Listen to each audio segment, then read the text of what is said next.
In Rattlesnake Gulch, folks knew better than to mention Sheriff Morgan's daughter to her face.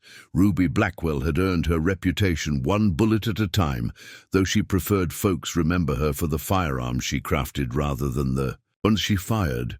The sleepy mining town hadn't seen trouble in months, not since Ruby had put down the Carson brothers in a fair fight that most still whispered wasn't fair at all.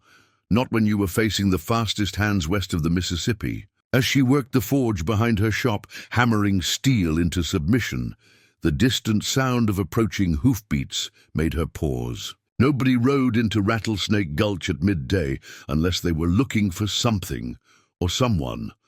Before we jump back in, tell us where you're tuning in from. And if this story touches you, make sure you're subscribed, because tomorrow I've saved something extra special for you. The stranger's horse was trail-worn, but well-bred, much like its rider. A woman with sharp eyes that missed nothing as she dismounted outside the saloon. Her riding clothes were dusty but finely made, marking her as someone who'd known comfort before whatever hardship had etched those lines around her mouth. Ruby watched from her workshop doorway, one hand casually resting near the custom colt at her hip. "You're staring," Elijah whispered, appearing beside her with that ghostly quiet that had saved their lives more than once during the war. Despite his missing leg, Ruby's adopted brother moved like a shadow when he wanted to. "Just being cautious," Ruby replied, wiping sweat from her brow with a soot-stained forearm. "Something about her doesn't sit right." Elijah's dark eyes narrowed. "Something like the bounty notice that came in yesterday's mail?" Ruby's jaw tightened. $10,000 for Eleanor Hayes, alive only, wanted for theft of government property. "And you think that's her?" "I think a woman traveling alone who looks like she could afford better than this dust trap is worth watching." The stranger paused at the saloon doors, her gaze sweeping the street until it locked with Ruby's. For a heartbeat, something like recognition flashed between them. Then the woman's hand drifted to her own concealed weapon, and Ruby knew her instincts hadn't failed her. "Get Sheriff Morgan," Ruby murmured, "but keep it quiet." Elijah disappeared. As the stranger altered course, heading directly for Ruby's workshop instead of the saloon. Her walk was deliberate, shoulders squared against whatever reception awaited her. "They said I'd find the gunsmith here," the woman called, stopping a respectful distance away. "I need repairs." "Shop's closed," Ruby replied, not moving from the doorway. "Open again tomorrow." The woman's smile didn't reach her eyes. "I'm afraid it can't wait. I have urgent business that requires a working firearm." Ruby recognized the slight bulge under the woman's fitted jacket, a shoulder holster, and likely not her only weapon. "What's wrong with the one you're carrying?"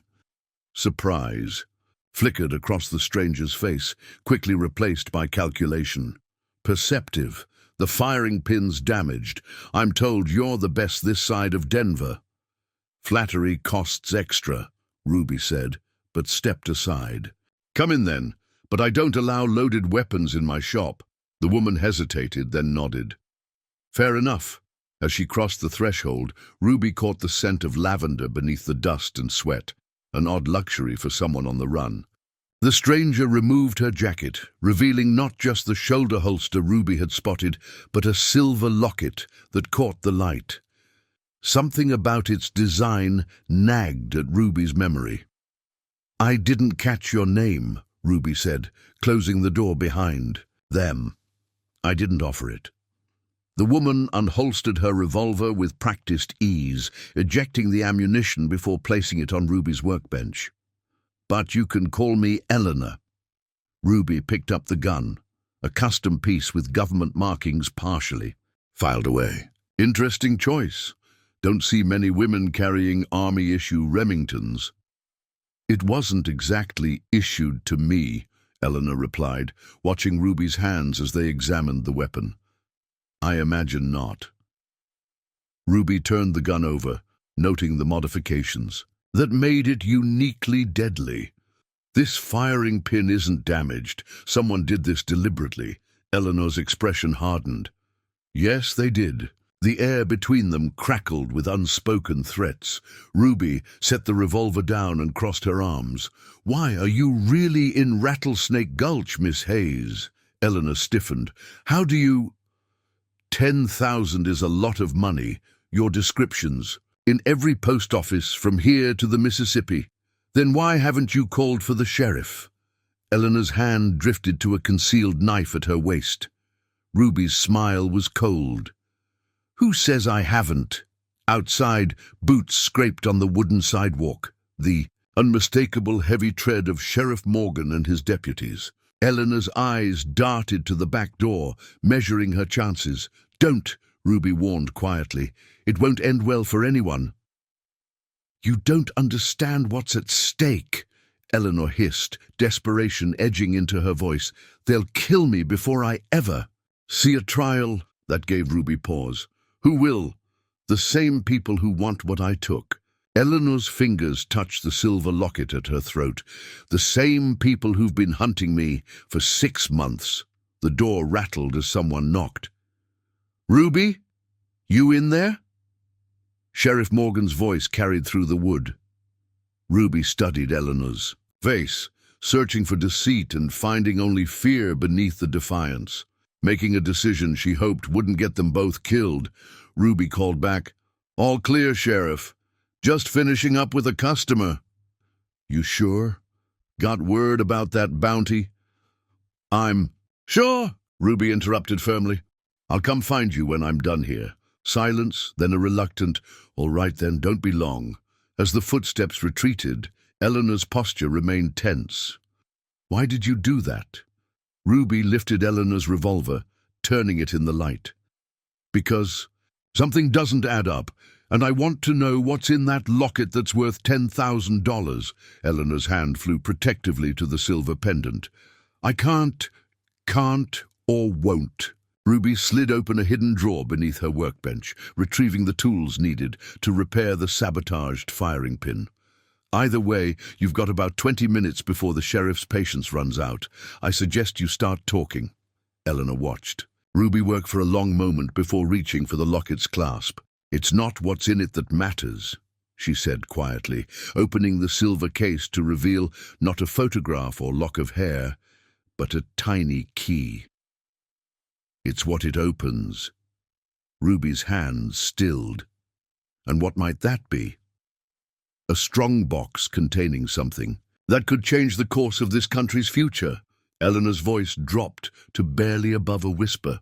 "Something the government created and now wants to destroy, along with anyone who knows about it." Outside, the sun cast long shadows as afternoon crept toward evening. In the distance, more hoofbeats approached, too many for a casual visit. "Sounds like your past is catching up fast," Ruby observed, sliding the repaired firing pin into place with practiced precision. "Lucky for you, I've never much cared for government men telling me what to do." Eleanor's eyebrows rose. "Are you offering to help me?" "I'm offering to hear the full story before I decide anything," Ruby corrected, handing back the repaired weapon. "But we'd better move this conversation somewhere less obvious. Those riders don't sound friendly." As Eleanor reloaded her revolver, their eyes met again, this time with cautious alliance rather than suspicion. Whatever secrets that locket key protected, Ruby had just placed herself in their crosshairs alongside a wanted woman. "My father's old hunting cabin," Ruby said, reaching for her own weapons. "It's about 2 hours' ride into the foothills. Think you can lose a posse in the dark?" Eleanor's smile was genuine for the first time. "Darling, I've been losing posses since before you knew which end of a gun to hold." Ruby snorted, leading the way to the back door, where Elijah already waited with 2 saddled horses. "We'll see about that." As they mounted up, the thunder of approaching riders grew louder. Whatever Eleanor Hayes had stolen, whoever was chasing her, Rattlesnake Gulch was about to witness the kind of trouble it hadn't seen in months, and Ruby Blackwell, the gunsmith's daughter with the fastest hands west of the Mississippi, was riding straight into the heart of it, straight into the heart of it. Dusk painted the foothills in shades of amber and shadow as Ruby led their escape through a maze of dry creek beds and narrow game trails.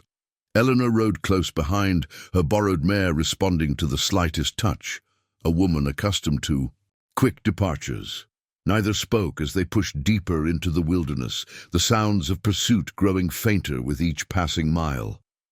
"They'll circle back by morning," Eleanor finally said, as they forded a shallow stream, carefully keeping their mounts on the stone bottom to avoid leaving tracks. "Man leading them knows his business." Ruby glanced back, taking in Eleanor's composed expression despite hours of hard riding. "You know him?" Colonel James Hargrove.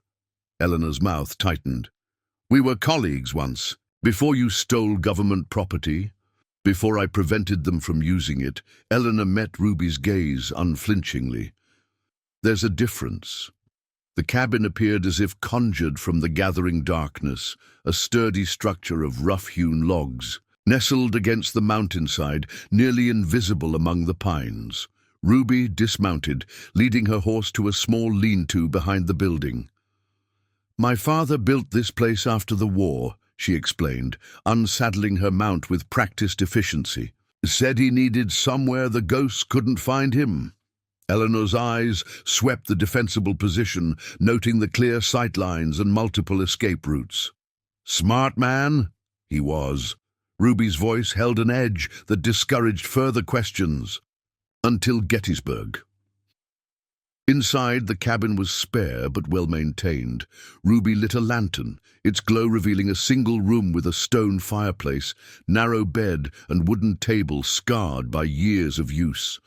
Gun racks lined one wall, rifles, shotguns, and revolvers of various makes, each meticulously cared for. Eleanor whistled softly. "Quite the arsenal. Tools of the trade." Ruby built a small fire, careful to keep it from smoking visibly. "Now talk. What's this thing worth dying for?" "Preparing and narrating this story took us a lot of time, so if you are enjoying it, subscribe to our channel. It means a lot to us.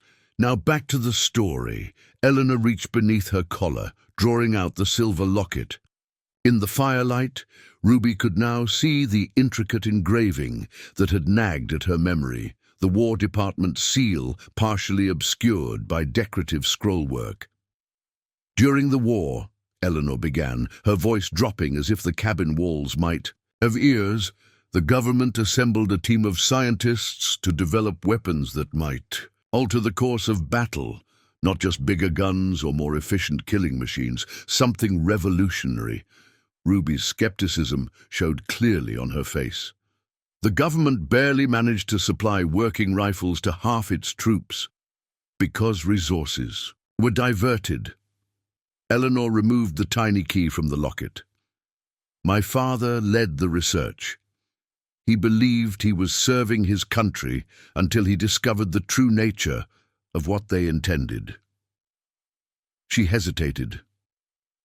"Have you heard of the Chimera Project?" The name sent an unexpected chill down Ruby's spine. Camp rumors during the war, soldiers talking nonsense about secret weapons that could kill hundreds without firing a shot. Most figured it was fever talk. It wasn't. Eleanor's fingers closed around the key. "My father realized too late what he'd helped create. When I tried to destroy his work, they killed him, made it look like an accident. And you took what he couldn't destroy," Ruby concluded. "But that was 6 years ago. Why are they hunting you now?" "Because they've finally rebuilt enough to continue without his research, or so they thought." Eleanor's smile was grim. "Until they discovered certain critical components were missing, components only I know how to access." The fire popped, sending sparks dancing toward the chimney. Outside, an owl called into the darkness.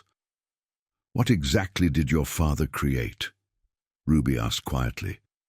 Eleanor lifted her gaze, shadows deepening the hollows of her face. "A compound that, when introduced to water supplies, renders those who consume it susceptible to suggestion, completely obedient.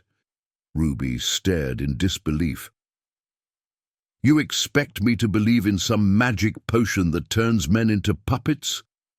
I expect you to understand why such a thing, in the wrong hands, would destroy everything this country claims to stand for. Eleanor's voice hardened. Imagine armies that never question orders, no matter how horrific. Citizens who comply without resistance. Elections where voters choose whomever they're told. A floorboard creaked beneath Ruby's boot as she crossed to the window, peering into the darkness. No sign of pursuit yet. But the night was young. Where is it now? This compound? In a secure location. The key opens a deposit box containing coordinates and access instructions. Eleanor watched Ruby carefully. I've spent 6 years ensuring it stays hidden while attempting to develop a counter-agent. And Hargrove, assigned to the project after my father's death. He's been hunting me since I escaped Washington. Eleanor's hand strayed to her weapon. He won't stop until he has what he wants, or until I'm dead. Ruby turned, firelight catching the angles of her face. Why come to Rattlesnake Gulch? There's nothing here worth finding. Not nothing. Eleanor met her gaze steadily. There's you. The confession hung between them like gun smoke. Your reputation reaches further than you might think, Miss Blackwell. The gunsmith who can craft weapons no one else can replicate. The woman who survived Quantrill's raiders and walked away with skills that make grown men tremble. Ruby's expression darkened at the mention of Quantrill. That part of my life is buried, and yet here we are. Eleanor leaned forward. I need someone who understands weapons at a fundamental level. Someone who can help me destroy what my father created, permanently. Why should I believe any of this? Ruby demanded. For all I know, you're spinning tales to save your skin. Eleanor unbuttoned her high collar, revealing a jagged scar that ran from ear to collarbone. Hargrove's reminder of what happens to traitors. He gave me this when I refused to reveal the location. Her eyes burned with quiet fury. I've spent 6 years running, and I'm tired. With your help, I can end this, one way or another. A sudden whistle pierced the night, 3 short bursts that froze Ruby mid-step. Elijah, she whispered, reaching for her rifle. Someone's coming. They doused the lantern in one fluid motion, plunging the cabin into darkness, broken only by the dying embers of the fire. Ruby moved to the window with practiced silence, her body coiled with tension. How did they find us so quickly? Eleanor hissed, taking position at the second window. Ruby's reply was cut short by movement in the tree line, a flash of metal in the moonlight, too deliberate to be anything natural. Not they, Ruby corrected grimly. He, singular approach. And from the west, Elijah would have signaled differently for a group. Scout, Eleanor suggested, or someone who knows these mountains as well as I do. Ruby checked her ammunition with practiced fingers. Someone who figured exactly where we'd run. Understanding dawned on Eleanor's face. Someone from Rattlesnake Gulch. Ruby nodded, a muscle working in her jaw. Someone who knows about this cabin. The silence deepened as they watched the shadowy figure advance through the trees, moonlight occasionally glinting off what could only be a weapon. Whoever approached moved with the confidence of a hunter who'd already spotted their prey. I'll draw them away, Eleanor whispered, already moving toward the back door. You circle! Ruby's hand shot out, gripping Eleanor's arm with unexpected strength. Wait! The figure stepped into a patch of moonlight, and Ruby's breath caught. Even at this distance, there was no mistaking that silhouette. The distinctive gait, the tilt of the head, the way the rifle rested against one shoulder. It can't be, she breathed. Eleanor tensed. Who is it? Ruby's voice was barely audible, disbelief warring with recognition. My father. The ghost of Sheriff Morgan Blackwell approached the cabin with the measured stride of a man who'd never been hurried by anything, not outlaws, not war, and certainly not death itself. Ruby's hands trembled on her rifle, memories colliding with the impossible vision before her. "Your father died at Gettysburg," Eleanor whispered, confusion evident in her voice. "That's what I was told." Ruby's knuckles whitened around her weapon. "Body never came home." The figure paused at the tree line, then called out in a voice that sent shivers through Ruby's core. "Ruby girl, I know you're in there. Come on out. Before you make this harder than it needs to be." That gravel-rough drawl, shaped by Virginia tobacco and Kentucky whiskey, a voice she'd know blindfolded in a crowded saloon. A voice that had taught her to shoot straight, craft true, and never show fear. Eleanor shifted closer, her own weapon ready. "Could be a trick. Voice manipulation isn't impossible." Ruby shook her head slowly. No one could mimic him that perfectly. She straightened, decision made. "Cover me." Before Eleanor could protest, Ruby moved to the door, keeping her body shielded as she called back, "Prove you're Morgan Blackwell." A low chuckle drifted through the night air. "The day you turned 12, I caught you melting down my silver pocket. Watched to make a custom firing pin, tanned your hide good, then made you show me how you did it." Ruby's breath caught. No one knew that story, not even Elijah. She glanced at Eleanor, who nodded grimly, weapon trained on the doorway as Ruby unbarred it. The man who stepped into the cabin looked both familiar and foreign, Morgan Blackwell's weathered face and steel-grey eyes, but thinner, harder, with a jagged scar bisecting his left eyebrow that hadn't been there before. His Confederate officer's coat had been replaced by nondescript trail clothes, but the distinctive Colt Navy revolver at his hip was unmistakable. Ruby had crafted its replacement grip herself. "Hello, daughter." His eyes, so like her own, assessed. Everything in a single sweep. The positions, the weapons, Eleanor. Something like pride flickered across his features. "Still quick to defensive positions, I see." Ruby kept her rifle steady, emotions warring beneath her composed exterior. "You've been alive all this time." It wasn't a question, but he nodded anyway. "Had my reasons. Letting your only child believe you were dead for 6 years better be quite a reason." The bitterness in Ruby's voice could have stripped paint. Morgan's gaze shifted to Eleanor, recognition hardening his features. "I see you've met Miss Hayes. Dangerous company you're keeping." Eleanor's weapon didn't waver. "You know me?" "I know what you're carrying." Morgan stepped further into the cabin, closing the door behind him. "And I know what's coming for it. Hargrove has a dozen men combing these hills, and they'll be here by dawn." Ruby's mind raced, suspicion battling with the desperate, childish hope that had surged at the sight of her father. "How do you know about any of this, and why appear now after all this time?" Morgan sighed heavily, suddenly looking every one of his 60-odd years. "Because I helped build what Eleanor's trying to destroy." The cabin fell silent, save for the soft pop of the rekindled fire. Eleanor's eyes had widened, her composure momentarily shattered. "You worked on the Chimera project," she finally managed. "Not directly. I was military oversight, making sure your father's team had what they needed and stayed focused." Morgan met Ruby's shocked gaze. "When I learned what they'd created, I tried to shut it down. That's when they decided I was more valuable as a martyr than a whistleblower." "They faked your death," Ruby said softly. "Let your own daughter believe." "To protect you," Morgan interrupted sharply. "If you'd known I was alive, they would have used you to get to me. As far as the War Department was concerned, Colonel Morgan Blackwell died honorably at Gettysburg, and his troublesome objections died with him." Ruby finally lowered her rifle, emotions too complex to name churning. Behind her carefully controlled expression, "And you've been what? Hiding all this time?"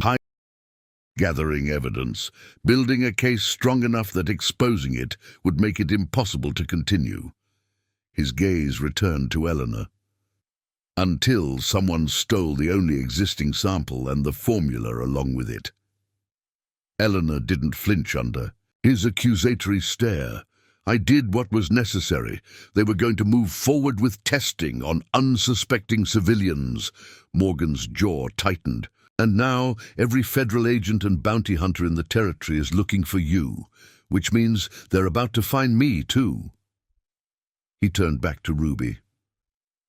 When I heard rumors of Eleanor Hayes heading toward Rattlesnake Gulch, I knew it was time to come home. I just didn't expect to find my daughter harboring the most wanted woman in America. Seems we both have secrets, Ruby replied coolly. So what now? You turning us in to save your own skin? The question hung in the air like a challenge. Morgan's weathered face softened almost imperceptibly. Now, he said, removing his hat and laying it on the table, we do what Blackwells have always done. We fight.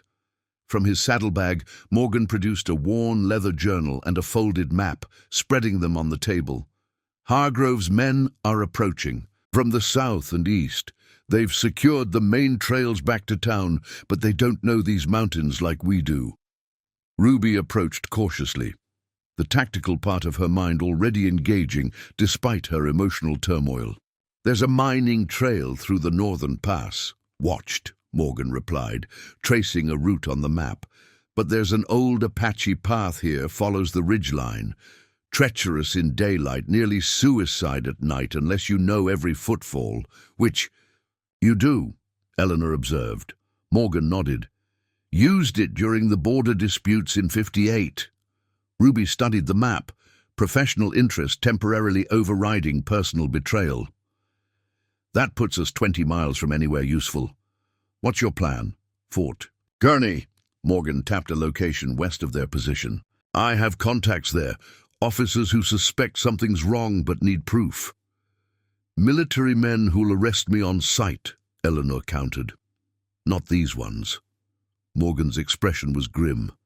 They've seen what happens to soldiers who ask too many questions about certain weapons tests. They'll listen. Ruby traced the mountain path with her finger, calculations running behind her eyes. We'd need supplies, fresh horses. Already arranged. Elijah's bringing them to the western ridge by first light. Ruby's head snapped up. Elijah knows you're alive? A flicker of discomfort crossed Morgan's face. Only for the past day. I needed someone I could trust. The betrayal cut deeper than Ruby expected, her own brother keeping such a secret. Seems trust runs thin in this family. Ruby, Morgan began, but was interrupted by a low, distinctive whistle from outside. Elijah's warning, more urgent this time. All three tensed, weapons raised in fluid motion toward the windows. Through the glass, moonlight revealed movement. At the tree line, multiple figures advancing with military precision. They found us, Eleanor hissed. Morgan grimaced. Sooner than I expected. Someone's tracking better than they should in this terrain. Ruby moved to douse the fire, but Morgan caught her arm. Too late for that. They know we're here. How many? Eleanor asked, positioning herself at the window with a clear field of fire. 6, maybe 8. Morgan replied, checking his ammunition. First wave, testing our defenses. Ruby felt a cold clarity descend, the familiar focus that had kept her alive through Quantrill's raid and a dozen situations since. Hargrove. Morgan shook his head. He'll hold back. Watch how we respond. His eyes met Ruby's, a silent question in them. She nodded once, years of resentment momentarily set aside in the face of immediate danger. Whatever reckoning awaited them could wait until they survived the night. Miss Hayes, Morgan addressed.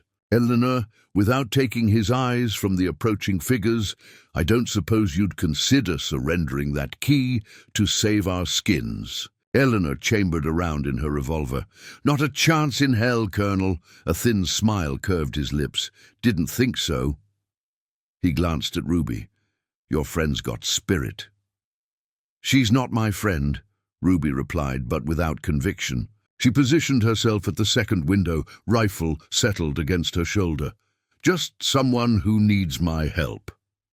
Morgan's expression softened almost imperceptibly. You always did have your mother's heart. Willing to fight for strangers when the cause was right. Before Ruby could respond, a voice called from the darkness, cool, educated, with the clipped precision of an East Coast military academy. "Eleanor Hayes, Colonel Blackwell, by order of the United States government, you are commanded to surrender immediately." Eleanor tensed. "Hargrove," she whispered. "He's here himself." Morgan's face hardened.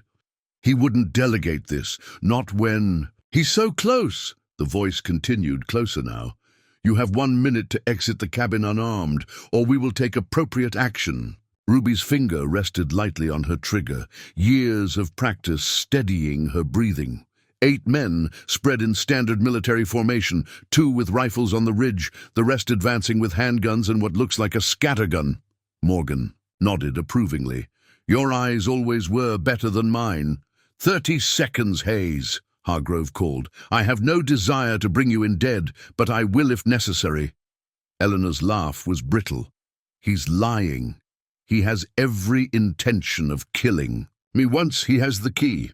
Ruby glanced between her father and Eleanor, the weight of history and secrets pressing down like a physical force. Whatever happened next would change everything. For them, for Rattlesnake Gulch, perhaps for the nation itself. "What's it going to be?" she asked, the question directed at both of them. Morgan met her gaze, the years falling away until she saw the father who had taught her to forge steel and stand her ground. "I've spent 6 years hiding, Ruby girl. I'm not running anymore." Eleanor nodded, resolve hardening her delicate features. "I've come too far to surrender now." Ruby took a deep breath. Decision made. "Then we fight. But we do it smart." Her mind raced ahead, formulating a plan. "They expect us to hunker down, defend the cabin." "We won't." Morgan raised an eyebrow. "What did you have in mind?" Ruby's smile would have made hardened outlaws reconsider their life choices. "Something they won't expect from a gunsmith's daughter." Outside, Hargrove's countdown reached its end. As the federal agents prepared to rush the cabin, they failed to notice 3 shadows slipping out the back window, moving like wraiths into the wilderness beyond. The Chimera Project's secrets, and those who would protect them, vanished into the mountain night, leaving behind only an empty cabin and a fight that was just beginning. Dawn painted the eastern sky with streaks of crimson, as Ruby, Eleanor and Morgan crouched behind a granite outcropping on the ridgeline. Below, Hargrove's men swarmed the empty cabin like angry hornets, their furious shouts carrying on the morning air. "Fools wasted half their ammunition shooting at shadows," Morgan observed, the ghost of a smile playing at his weathered lips. Ruby adjusted the rifle slung across her back, eyes scanning the wilderness for signs of Elijah. "They won't fall for that twice. Hargrove strikes me as the type to learn quickly." "He does," Eleanor confirmed grimly. "At West Point he could memorize enemy positions after a single glance at a map. It's what made him valuable to the project, and dangerous to me." The sun crested the horizon, casting long shadows across the valley. Ruby shielded her eyes, spotting movement along the western ridge. A lone figure leading 3 horses, his distinctive lopsided gait identifying him even at a distance. "Elijah," she murmured. "Right on time," Morgan nodded approvingly. "That boy always did understand punctuality, even if he never managed much else." Ruby's head snapped toward her father, eyes flashing. "That boy kept me alive after Quantrill's. Raiders burned our home.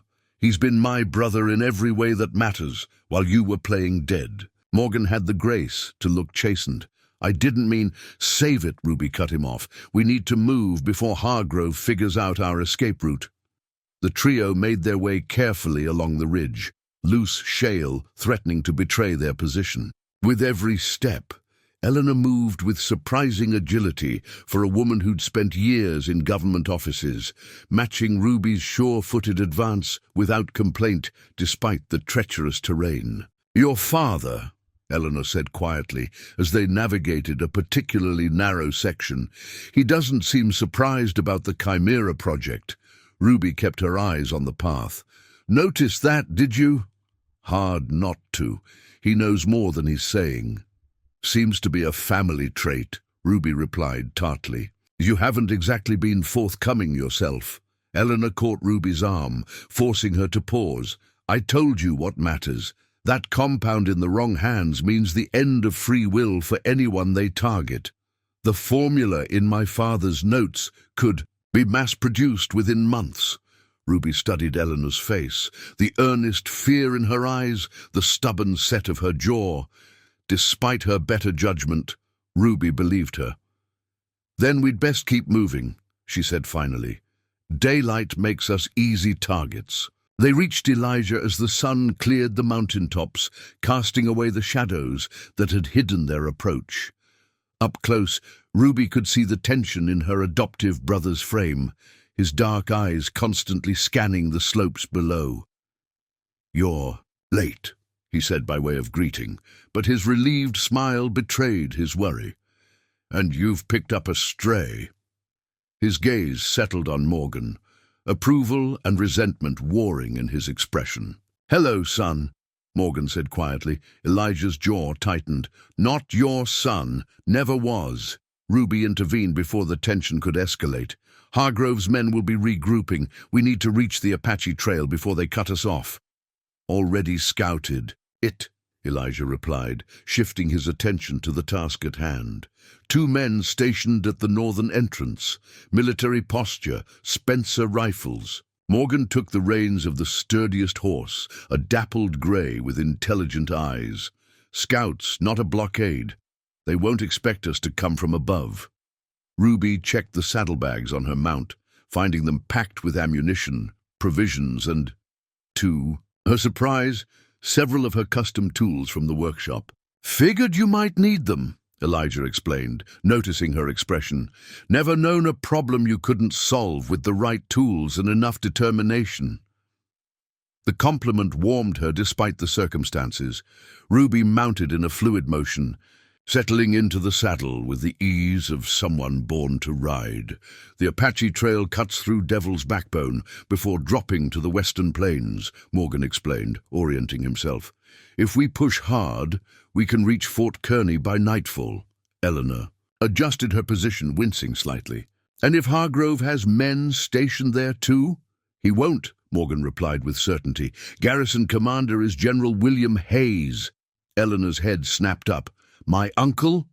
Who conveniently believes you're dead, Morgan confirmed. Hargrove made sure of that.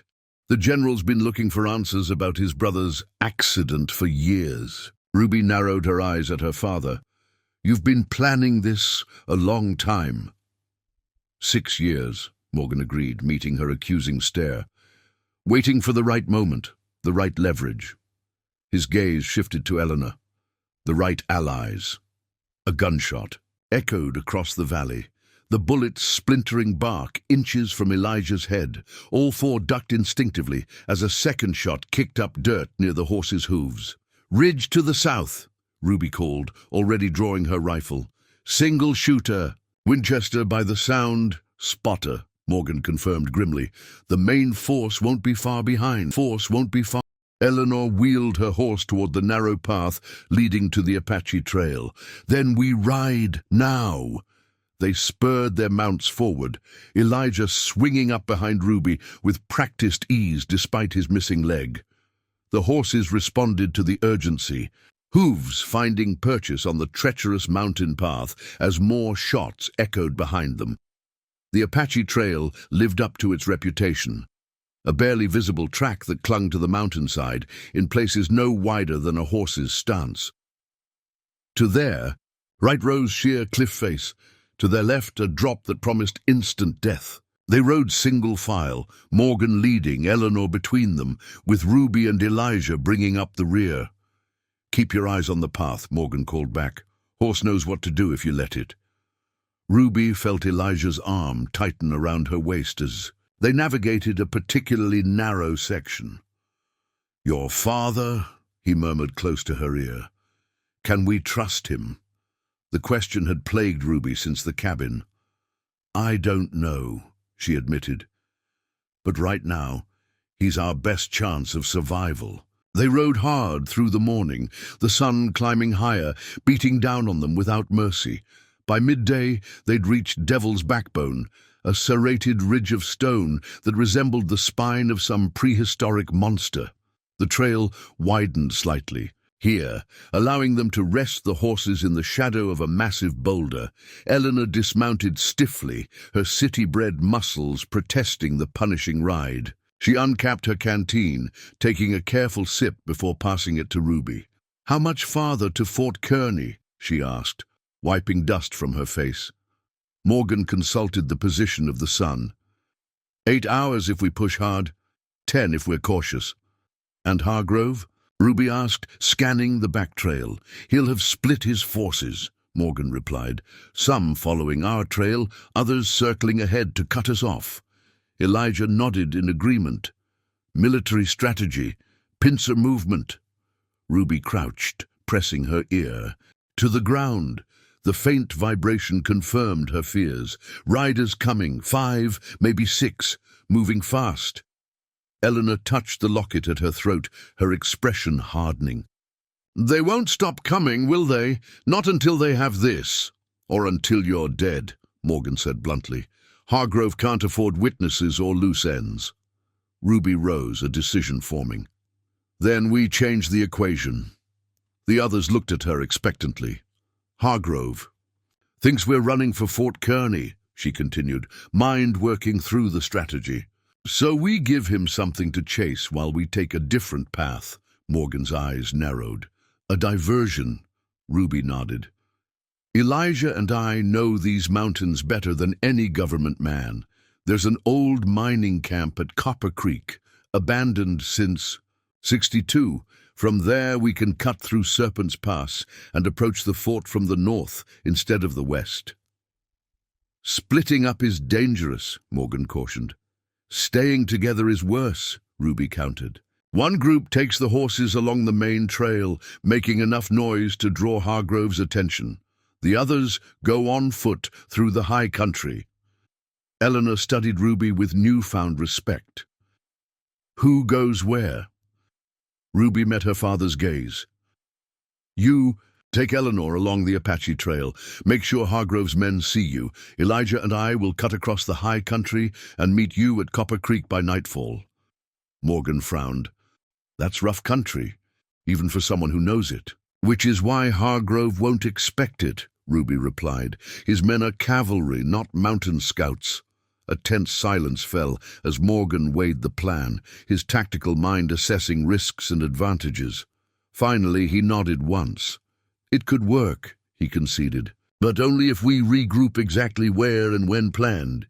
If anyone's missing at Copper Creek by sunset—" "We won't be," Ruby said firmly. They worked quickly, redistributing supplies and ammunition. As Eleanor prepared to mount, she paused, reaching for the silver locket around her neck. "Take this," she said, pressing the necklace into Ruby's palm. "If something happens to me—" "Nothing's going to happen," Ruby interrupted, closing Eleanor's fingers back around the locket. "Keep it safe. We'll see you at Copper Creek." Something unspoken passed between them, a moment of understanding that transcended their brief acquaintance. Eleanor nodded once, then turned away.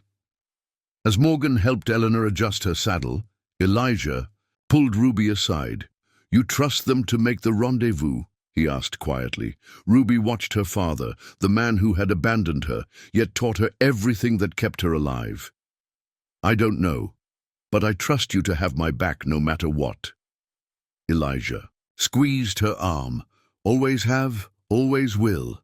The distant sound of hoofbeats spurred them into action. With final nods of acknowledgement, they parted ways, Morgan and Eleanor galloping west along the Apache Trail, while Ruby and Elijah vanished into the rugged terrain of the high country. Neither group saw the lone figure watching from the distant ridgeline, field glasses glinting in the midday sun. Colonel James Hargrove lowered the glasses, a cold smile touching his lips as he signaled to his divided forces. The trap was set. All that remained was for his prey to spring it. Serpent's Pass lived up to its name, a twisted, narrow corridor between towering slabs of stone that writhed across the landscape like some petrified reptile. Ruby led the way, her boots finding secure footholds where others might see only treacherous. Scree! Elijah followed close behind, his modified crutch converting to a climbing aid with practiced ease. 2 hours to Copper Creek, Ruby murmured, pausing to consult the angle of the sun. If we push... Elijah nodded, sweat beading on his dark skin, despite the mountain chill. Hargrove will have realized he's being played by now. That's counting. On it, Ruby replied. Question is which group he'll follow. They continued in silence, conserving breath for the climb. The high country air grew thinner as they ascended, the world below shrinking into a patchwork of forest and stone. At the summit of the pass, Ruby paused, shielding her eyes against the glare. Something's wrong, she said quietly. Elijah joined her, following her gaze to the distant horizon, where a thin column of black smoke rose like an accusing finger against the clear blue sky. Copper Creek? He asked, already knowing the answer. Ruby nodded grimly. Someone got there before us. They picked up their pace, descending the western slope with desperate haste. Every instinct screamed caution, but concern for Eleanor, and Morgan drove them forward. As they approached the abandoned mining camp, the acrid smell of gunpowder mingled with burning wood. Ruby signaled a halt at the tree line, drawing her rifle as they surveyed the scene. Copper Creek's dilapidated structures stood like rotting teeth along the creek bed, the old assay office, bunkhouse, and several smaller shacks. 2 of these now smoldered, flames licking at weathered timbers. Of Eleanor, Morgan, or their pursuers, there was no sign. Could be a trap, Elijah warned, already scanning the surrounding ridges for snipers. Only one way to find out. Ruby adjusted, her grip on her rifle. Cover me! She moved like a shadow, darting from cover to cover as she approached the camp. The silence unnerved her more than gunfire would have. No birds, no insects, just the hungry crackle of flames. Reaching the first cabin, she pressed her back against the rough-hewn logs, listening intently before peering through a broken window. Empty. She continued her reconnaissance, methodically checking each structure, while Elijah provided overwatch from the tree line. The assay office yielded nothing but decades-old mining equipment. The bunkhouse contained only rotting cots and mouse-eaten blankets. It wasn't until she reached the small stable at the back of the camp that Ruby found the first evidence of recent occupation. Blood-dark spatters marked the packed earth floor, still wet enough to glisten in the fading light. A horse blanket lay crumpled in the corner, its pattern matching the one Eleanor's mount had worn. Most telling of all was the single brass cartridge case Ruby retrieved from beside the door. Government issue, fired recently enough that powder. Residue still clung to its base. She whistled Elijah's signal, 2 short notes that carried on the evening breeze. He materialized beside her minutes later, taking in the scene with an experienced eye. Ambush? Ruby nodded, holding up the spent cartridge. Someone was waiting for them. Question is, did they get what they came for?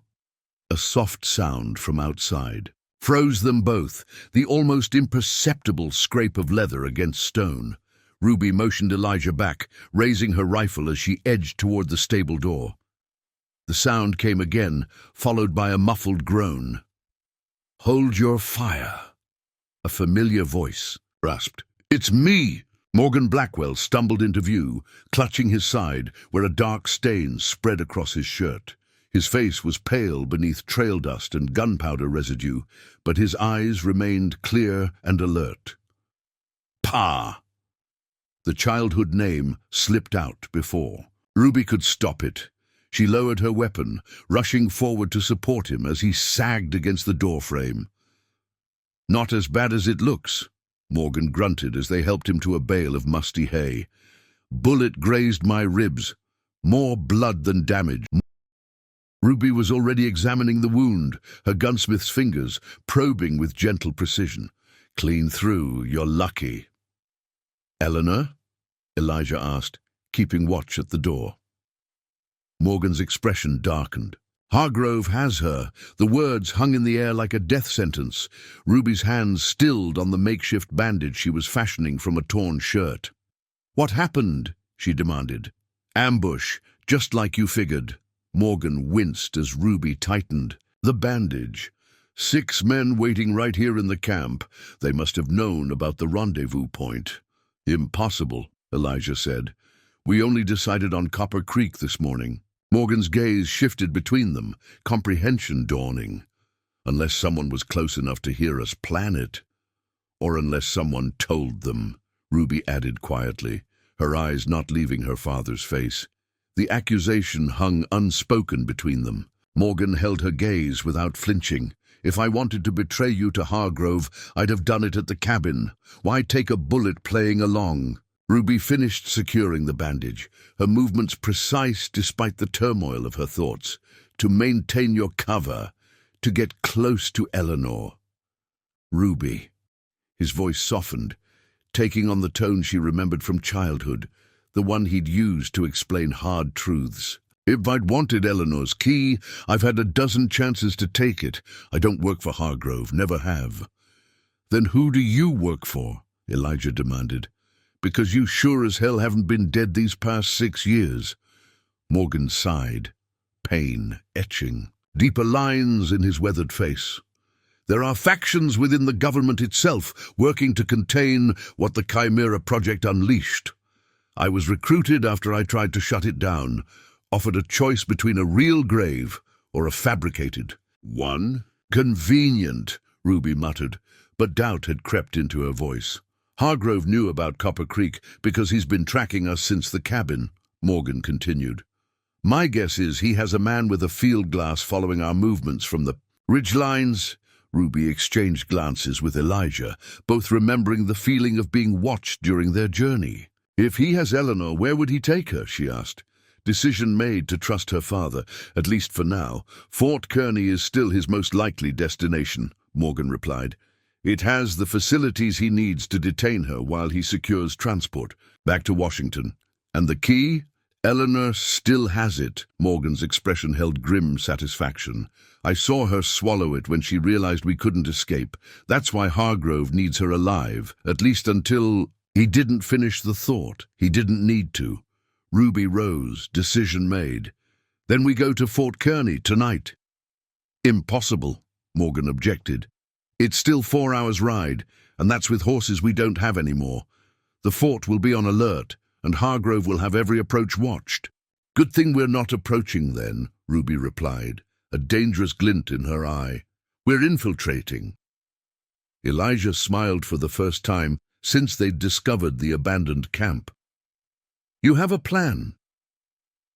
"I always have a plan," Ruby confirmed, already calculating angles and trajectories in her mind. "But first, we need supplies."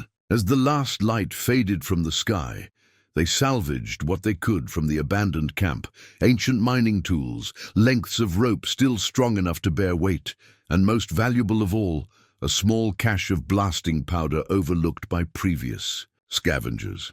While Morgan rested, rebuilding his strength, Ruby and Elijah worked by moonlight, converting the raw materials into something far more purposeful. Ruby's gunsmith's tools proved invaluable as she fashioned improvised devices that would have made any military engineer proud. "Will they work?" Elijah asked as she packed the last of the blasting powder into a repurposed canteen.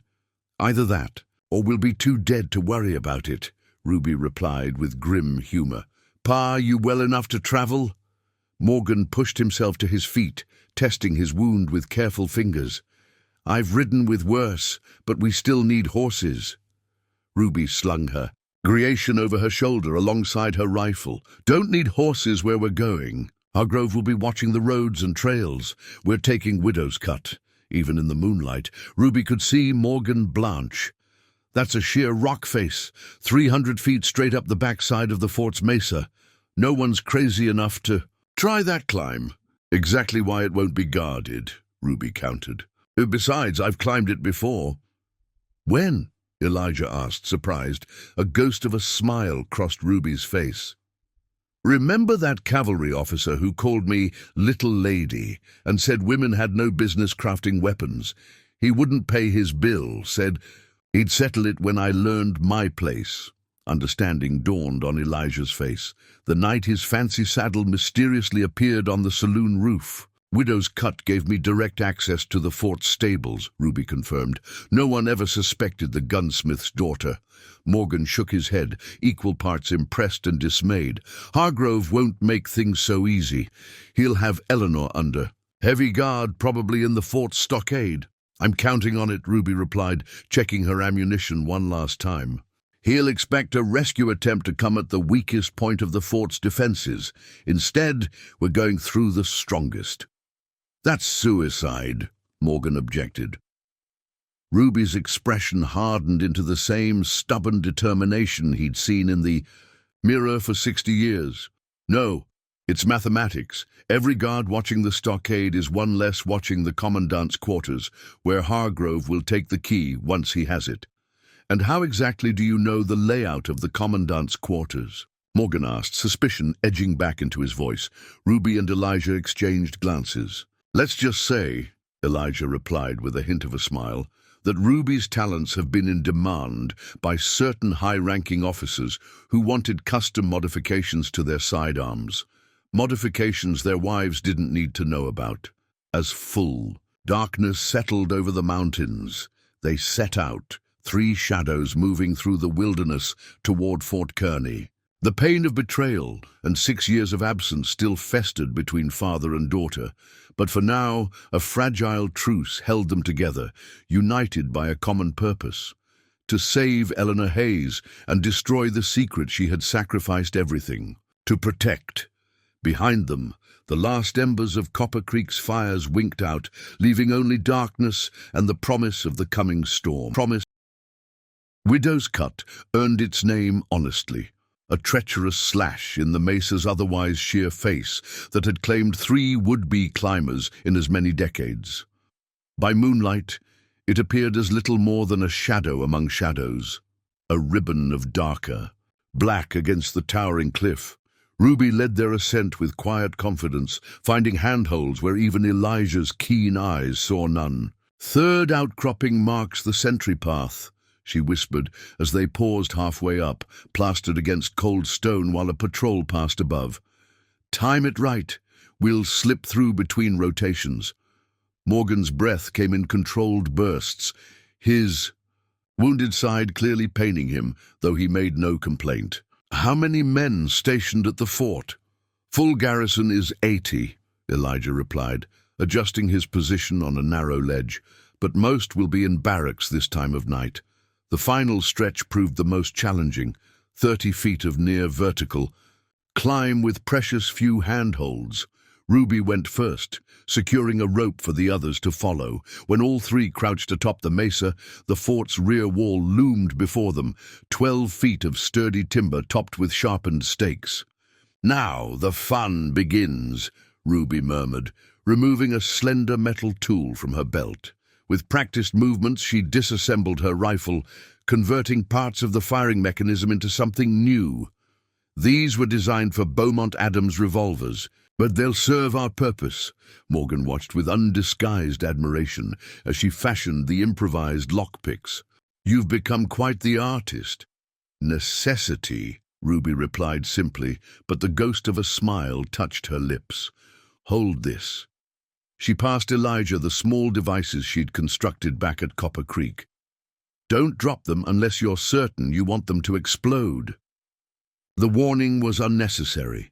Elijah handled them with the same delicate precision he'd once applied to surgical instruments during the war. "East side for the diversion?" Ruby nodded. 20 minutes, not before." They separated at the wall.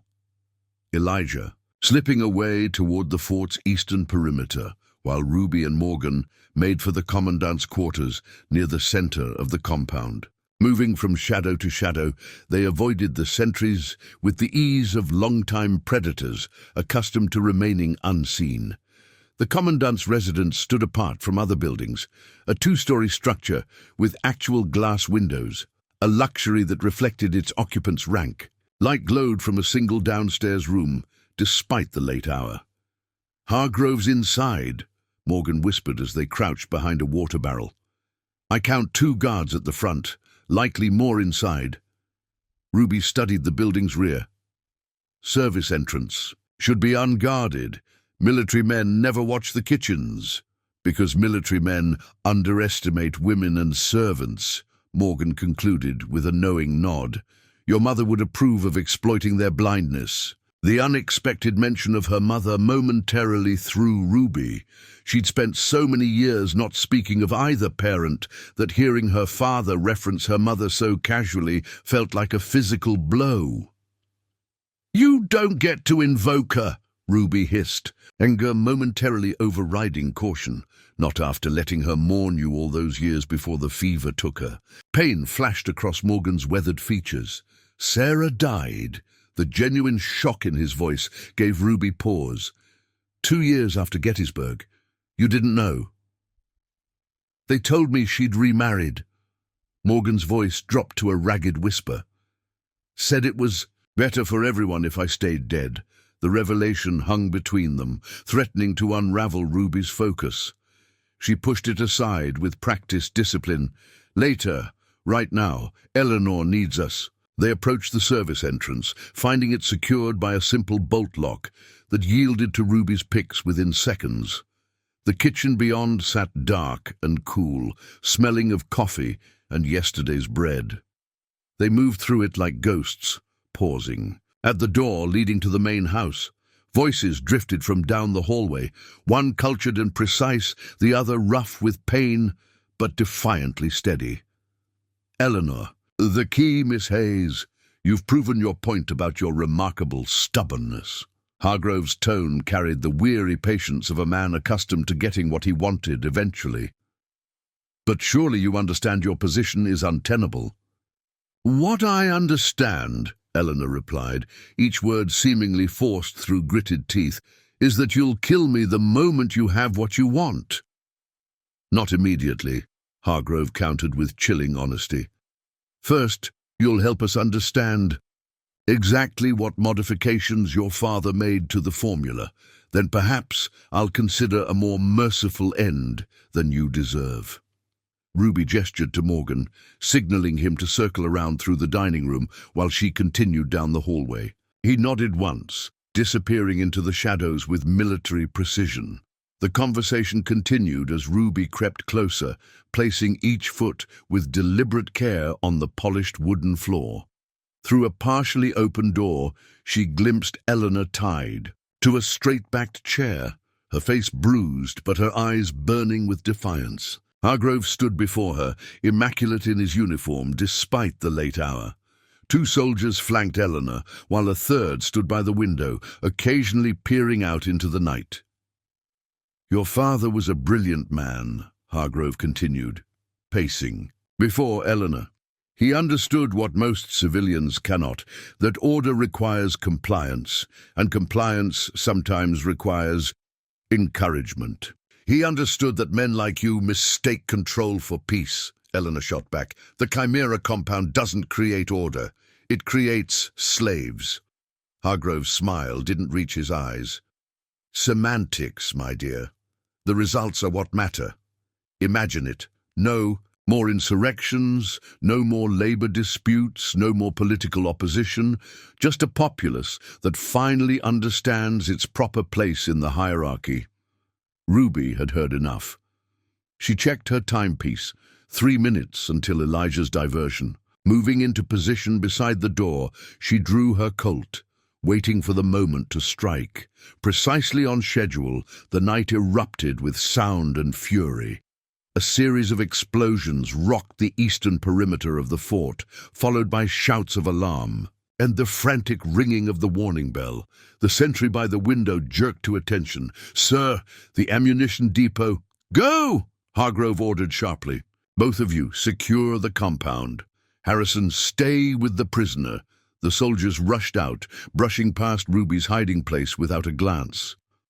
Through the commotion, she caught Morgan's eye across the hallway where he'd positioned himself, behind a grandfather clock. A silent 3-count passed between them, then they moved. Ruby burst through the door first, her Colt trained on the remaining guard. Hands where I can see them, nice and slow. Nice and slow. The man froze, then reached for his sidearm with foolish bravado. Ruby's shot caught him in the shoulder, spinning him away from his weapon as Morgan slipped behind Hargrove, pressing a knife to the colonel's throat. "Hello, James," Morgan said, softly. "Been a long time." Recognition widened Hargrove's eyes. "Blackwell, should have known death wouldn't stick to you." Ruby moved to Eleanor, quickly assessing her injuries while keeping her weapon trained on Hargrove. "Can you walk?" Eleanor nodded, wincing as Ruby cut through her bonds. "Bastard has the locket. Took it while I was unconscious." Morgan's knife pressed deeper against Hargrove's skin, drawing a thin line of blood. "Where is it, James?" "You're too late," Hargrove replied, a smile spreading despite his precarious position. "I've already sent the formula to Washington. Even if you kill me, the project continues." A cold certainty settled in Ruby's gut. "He's lying. He only caught up to Eleanor yesterday. No courier could have reached Washington already." Hargrove's expression confirmed her assessment. Morgan spun the colonel around, slamming him against the wall with surprising strength for a wounded man. "Last chance," Morgan growled. "The key and the locket, or I finish what should have ended at Chimera Station." Fear finally cracked Hargrove's composed facade. His eyes darted to the ornate desk across the room. "Top drawer. There's a false bottom." Ruby retrieved the locket while keeping her weapon trained on Hargrove. Inside the desk drawer, beneath, a hidden panel, she found not only Eleanor's silver locket, but a leather folio stamped with government seals. "The formula," Eleanor breathed, staggering to Ruby's side, "and my father's notes, all of it." Shouts and footsteps approached from the hallway. The diversion wouldn't distract the soldiers much longer. Ruby pocketed the locket and handed the folio to Eleanor. "Time to go." Morgan pressed his knife harder against Hargrove's throat. "You two go. I'll finish this." "No." Ruby and Eleanor spoke simultaneously. Ruby stepped forward, meeting her father's gaze. "That's not justice, Pa. That's vengeance. There's a difference." Morgan's hand trembled slightly, years of rage warring with his daughter's words.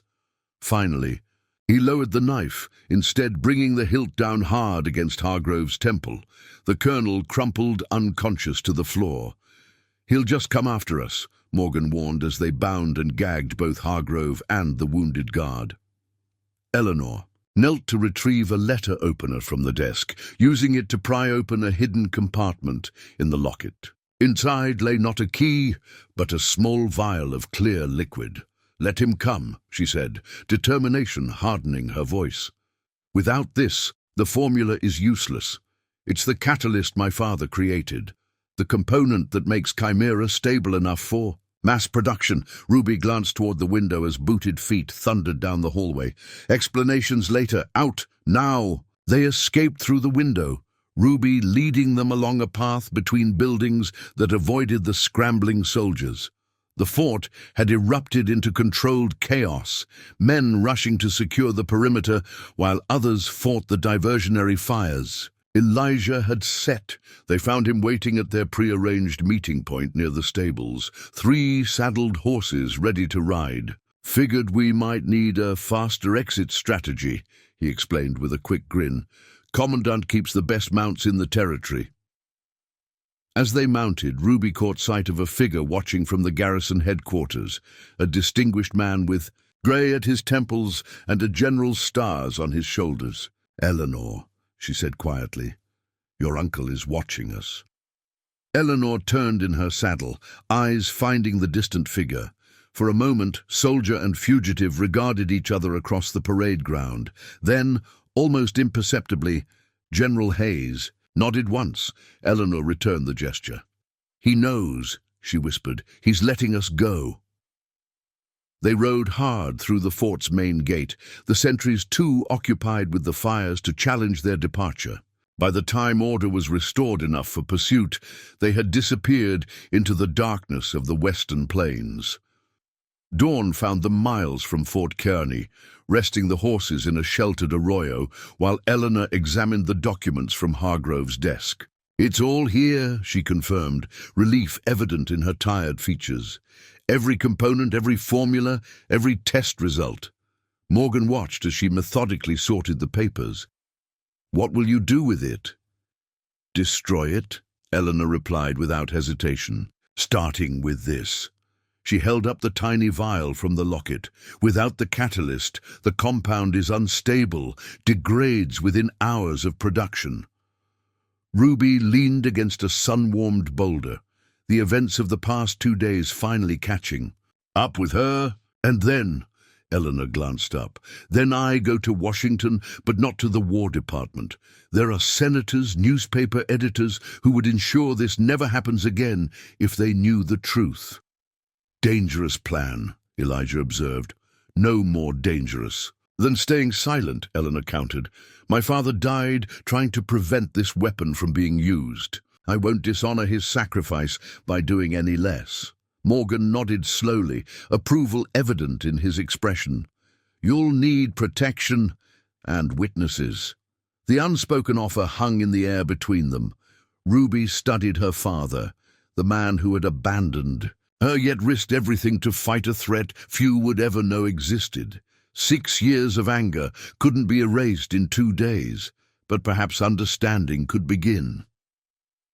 "You've got experience being dead," she observed dryly. "Might come in handy if things go wrong in Washington." Morgan's lips twitched in the ghost of a smile. "Thought you might want me to stay dead, all things considered." Ruby exhaled slowly, 6 years of grief and rage releasing with her breath. "I did. For a long time." She met his gaze directly. "But I think Ma would say life's too short for holding on to ghosts." The mention of her mother softened Morgan's weathered features. "She always was the wiser of us," Eleanor interrupted gently, holding up the vial. "Before we decide anything else, we need to ensure this never falls into the wrong hands again."